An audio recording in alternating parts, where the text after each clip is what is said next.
India's first trillion dollar company, कौन बनेगा करोड़पति। दोस्तों, ट्रिलियन डॉलर क्लब एक ऐसी एक्सक्लूसिव लिस्ट है जो सिर्फ दुनिया की सबसे बड़ी कंपनीज़ के लिए है। एप्पल, माइक्रोसॉफ्ट और सऊदी अरामको जैसे नाम यहाँ शामिल हैं। लेकिन सवाल ये है, कौन सी इंडियन कंपनी इस लिस्ट में पहला कदम रखेगी? रिलायंस, टाटा, अडानी या कोई और डार्क हॉर्स? और कौन से ऐसे सेक्टर्स हैं जो आगे ऐसी कंपनी को जन्म देंगे? आज के इस वीडियो में हम इसका जवाब ढूंढने की कोशिश करेंगे। अगर आपको ऐसे वीडियो देखना पसंद है तो हमें सब्सक्राइब करिए। दोस्तों, ट्रिलियन डॉलर क्लब का मतलब है 1 ट्रिलियन की मार्केट कैपिटलाइजेशन। ये सिर्फ एक नंबर नहीं, ये एक कंपनी का ग्लोबल इम्पैक्ट और ग्रोथ का प्रूफ है। आज तक सिर्फ 7 to 8 कंपनीज ने ही ये माइलस्टोन अचीव किया है, लेकिन इंडिया की फास्टेस्ट ग्रोइंग इकोनॉमी के साथ हमारी एंट्री ये लिस्ट में अब दूर नहीं लगती है। सबसे पहला कंटेंडर है रिलायंस इंडस्ट्रीज़। वैल्यूएशन है 220 बिलियन के आसपास।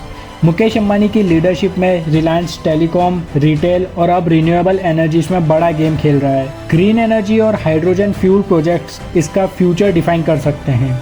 अगर ये सेक्टर्स में रिलायंस सक्सेसफुल बन गया तो रिलायंस का 1 ट्रिलियन डॉलर बनने का सपना सच हो सकता है।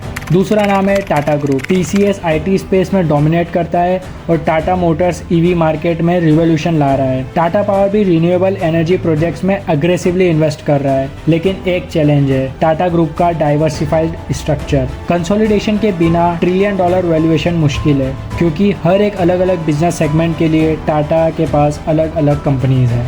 तीसरा कंटेंडर है आईटी कंपनीज। इन्फोसिस, टीसीएस जैसी आईटी कंपनी।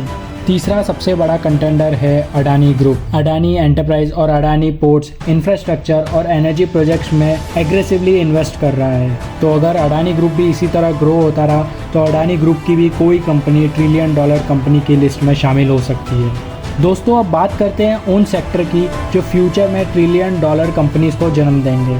पहला है ग्रीन एनर्जी। रिन्यूएबल एनर्जी और हाइड्रोजन फ्यूल में रिलायंस और टाटा पावर जैसे प्लेयर काफ़ी एग्रेसिव है।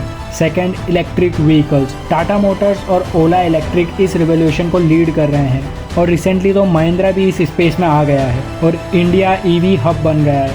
और अगर इंडिया ईवी हब बन गया तो ये सेक्टर बहुत बड़ा रोल प्ले करेगा। नेक्स्ट है technology and AI. Infosys, TCS और नीश एआई स्टार्टअप ये रेस जीत सकते हैं।